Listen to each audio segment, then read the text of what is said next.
All right, boys, got a gameplay for you today. We're going to be taking a look at the Chiefs' offensive playbook, and we're going to be in dollar on defense. So I'm in Jets playbook defensively. Now, if you guys want to check out these full offensive and defensive ebooks, those are available in our school community. You can get access to our school community for just $10. I'll put a link in the description below if you guys want to check it out. It has all of our Madden 25 and College Football 25 offensive, defensive ebooks, mini schemes, pro tips, everything you need to win on both sides of the ball for both games this year. So if you want to check that out, that it will be linked in the description below. And we are going to be taking a look at some dollar defensively here, kind of doing some things a little differently, but in general, kind of enjoying dollar again. So love this defense. I think this is one of the better defenses every single year. So if it could stop the run, this is a really, really good defense, honestly. It doesn't even necessarily have to be a great pass defense, so or a great blitzing defense because the coverage is so powerful. So anyway, what makes dollar good is it's a symmetrical defense. There's a lot of different ways to blitz out of it. It has all the coverages you could ever want, and it also has the ability to pinch the D line. Pinching the D line will help significantly with your run defense. Out of this, it's really good against stretch runs. Where it can tend to struggle a little bit is like an inside zone, or not inside zone, but like trying to think what the wording would be like a power O type of run would be a decent run to try. Messed up my placement, sadly. Can't use or pick the drag that's right in front of me because you can't catch interceptions. You can't animate for interceptions. It just doesn't matter. All right, so hopefully he passes the ball. That'd be ideal, and we can get this thing going. It's even it's really best when they have to pass. And there we go. D'Angelo Hall drops a pick, and he does have pick artist. Awesome. Why put pick artist in the game if it doesn't work? This is a very, very bad game defensively. I will say that. And it's not just because coverage is whatever, right? Coverage is really bad, but you do have switch stick. The biggest issue, honestly, is probably drop picks this year. I will say because it's like they it's like you have pick artists, but it doesn't really matter. Like you don't always catch your picks with pick artists, as you just saw. You have lurk artists. Sometimes you don't catch picks with lurk artists. Sometimes you don't animate. You switch stick onto something in your position and you don't animate because there's like some kind of deal within the game. And this has been a problem on Next Gen Madden. Since Next Gen Madden has been put into the game, there's an issue where basically, I man that up, that should be stopped. There's an issue that basically it's almost like it lags occasionally, or like it just kind of glitches out. So just not an ideal. Not ideal. All right, 4th and 2. I think you go. I think you go with the defense that got you here. I think you go with hard flats. Looking for these in routes. Good read. Gosh, just a great read by my opponent. Trying to get a feel for what he wants to do. That should be a run. Probably to the right. Nope. Play action. Pinch DB fire 2. Still got it. But my soft squat did not do its soft squat job. But I still think Dollar is like it might not be the best defense, but it's up there. It's still a really good defense that you want to be in.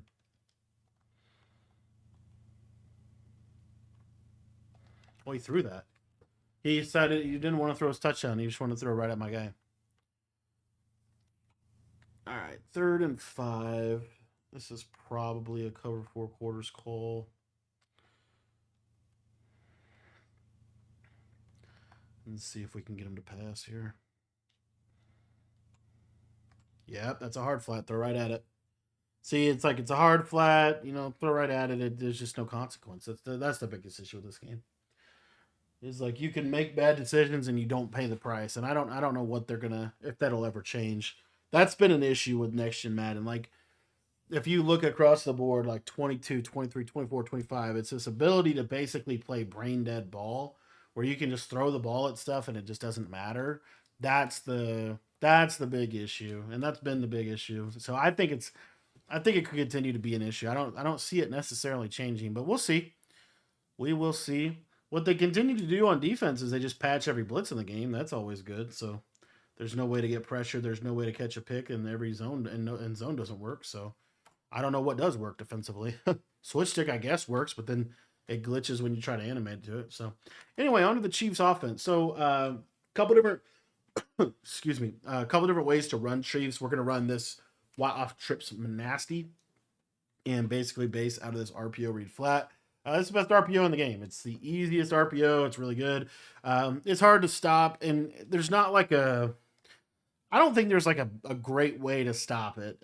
Using it is really kind of what it comes down to, which is what makes it's just the best RPO in the game. Because you see here, like even if he's out there, if I break that tackle, which could very easily happen, you're looking at a lot of yards. And it's kind of one of those things where you always come out in the RPO, and then if you don't like if you don't like the look, then you can audible on anything else in the offense. And there are a lot of good formations in Chiefs. Like you have a lot of other stuff around this, but in general, this RPO read flat is the play that you kind of want to come out in every time. And then because if they ever give you a look, you want to go to this. We'll see here, and we get shedded. Awesome. Don't like that. The other thing about this offense that I think is kind of cool is you do have a couple short posts in here, which I think are really really good. Short posts to me are they're just a really valuable route to have. Short corners and short post routes to me are two of the routes that you want to have. And you have the cool part in this playbook is I think you have two short posts on this side, and then you have this dagger whip play that has that whip route, which is really good. So you just have a little bit of a nice little easy systematic scheme here. Let's see if we can run this RPO. This should be free. Yep. And unfortunately, I think we got an illegal block or something. Sometimes that can happen on this play. I don't know why. Kind of just a bug. Just a Madden thing. But typically, when you see this P icon over the slot defender, it means that this is a pretty free RPO, and especially if that's a linebacker. Especially if that's a linebacker. So what it also eliminates is they can't really blitz you off that side. There's just a lot of good, valuable things. It just makes offense really, really easy. In a game where offense is already easy, but it limits the likelihood you're going to throw picks. So you see, I have this R defender, and then that P is now the slot corner. So I'm just reading him. You see, if they don't put him in like a hard flat or they don't man him up, they do something. It's just a free 10 yards, and it's a layup. It's just layups, and then they take something like that away. And then that's where you can go to something like this, in my opinion, which this is a pretty decent little combo here, something like this. Now you got this little whip route that you can kind of mix into it. Tight end slant, high point in route. That was a little early to throw that, but that's okay because you can't catch picks in this game. So you see here, completely out leverage to the sideline. This should be a free RPO. Actually played it kind of good, but you get this nice rack animation. It's just hard to play. The way the movement is, this just really abuses that. And then, obviously the other cool part about it is the run out of the RPO is not like, it's okay, but it's not like a great run. But the inside zone out of here is pretty good. So you get in a situation like this, you should just be able to go, okay, inside zone, because how do they stop the RPO? What's the best way to stop the RPO? The best way to start the RPO is to get more people out horizontally in like a dollar look, but then you go into a dollar look, and now, this is a free inside zone potential. So it's almost like a ball control style offense. It really is. But it's just kind of a very simple offense to run. It limits mistakes. You have a short post, you have a short corner, you can kind of build around that. With all the hot routes you have in this game, you don't necessarily need, you don't have to have all the good routes in a formation now. So kind of building around the RPO, I think, is why this offense is really effective. So anyway, go ahead and get on the defensive side of the ball, see if we can just kind of keep everything in front of us. I think that's the way defense is supposed to be played this year. It's just trying to hold the three. Try to hold a three. And if they force something, okay, but there's not a whole lot of things you could realistically do defensively other than switch sticking. Go eye close. I don't know if I want to pass commit, but I do want a cloud flat. Take the corners away. And there we go.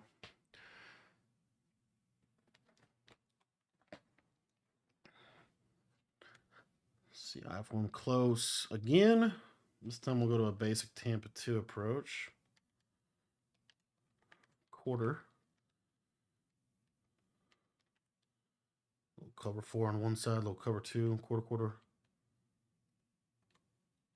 There we go. Just enough pressure.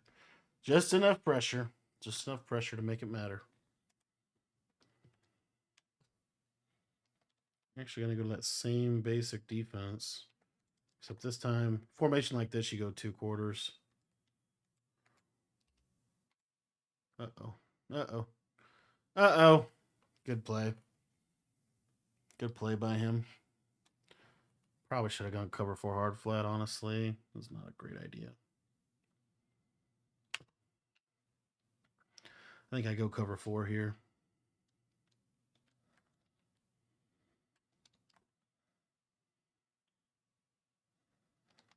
Goes to the run. See, and this is where, like, if it's a 7-6 ball game and I get ball at a half and then I go up 14, you know what I mean? Like, this is where I think holding to 3 is like really, really valuable. Take that down. If he wants to run him, if he wants to run the ball, that's on him. I'm not gonna do anything. I'll probably call a timeout here, see if he wants to pass, if he wants to try to run, but it's the biggest thing here is I get ball at half, so the biggest thing here is just not giving up 7. If I give up 3, it's not a huge deal. But if I give up 7, obviously, then I'm still in a decent spot, but I'm just not in as good of a spot as I would have been. So we're gonna go back to that cover 4. I am gonna go with a cloud over here and a vertical hook. Trying to take that away. There's that post. He makes a mistake, and we get control of the game. Very nice. Probably shouldn't have done those moves. And now we're in a position where, I haven't really had to think offensively. I've just been really just throwing the RPO, mix in a couple of route combos, but nothing really that powerful by any means, right? But now we're already in a situation, where I can just very easily get into field goal range and then get in a position to make this a 2-score game. That's why I always pretty much unanimously here going to start it with the RPO. And he's showing that he's going to take away the RPO, so I'm going to try to keep it with my quarterback. Didn't work out great for me, but now you're starting to see, okay, now he's going to use that RPO. That kind of changes how I want to do it, how I want to attack. This little motion here, this little audible, I think is decent. You get this little motion screen going. It's hard to guard too because you almost block the user. Get a couple good blocks, get out in the, you see here, just make an offense easy for you in a game that's already offensive. But just the less you have to think, the less you have to make good reads consistently is obviously ideal. But this is also kind of like almost like a West Coast style of offense here. Do you have the short post here? I think you just call. Let's pull the speed out here to the right side. I'm gonna looking for that isolated. I have it. That should be a catch out of bounds. So you see how we're able to, because you have to hard flat to stop the RPO, and so if you hard flat, then you're vulnerable as well.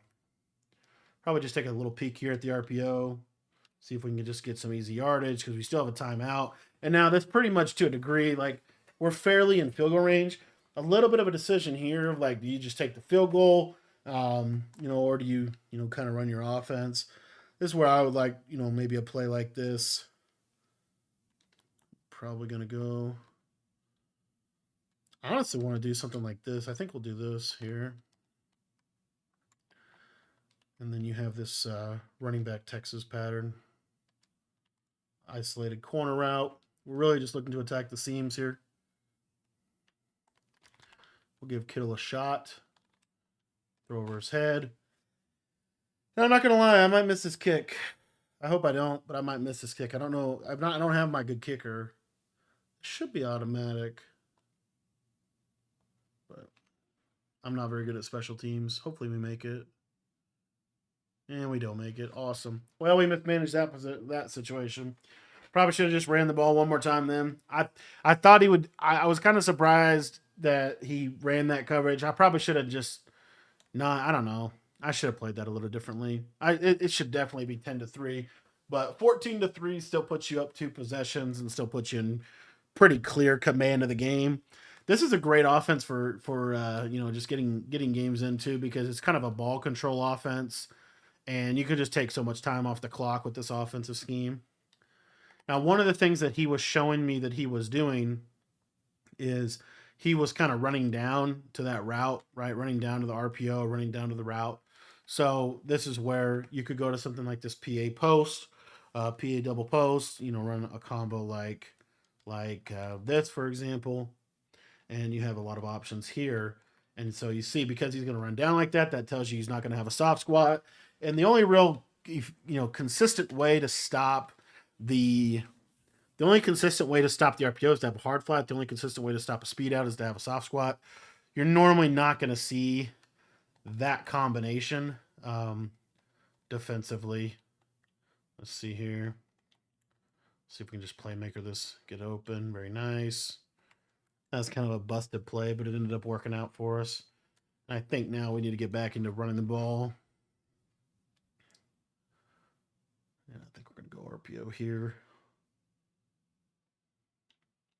We'll just hand that off. Probably actually had the RPO flat, but now we're going to go to that. This motion, kind of attacking the seams here,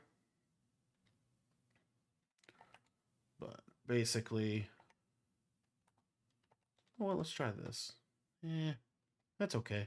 It's kind of super heavy attacking the seams, but yeah, I kind of had it, but let's see if I can make a good throw. That was actually a pretty good throw. Good catch. That was a great. I didn't think I caught that.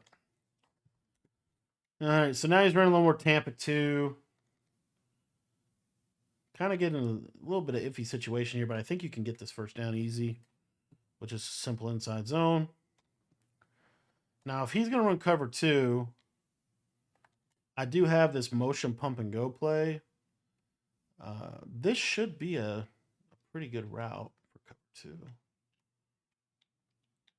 And you see there's the tight end.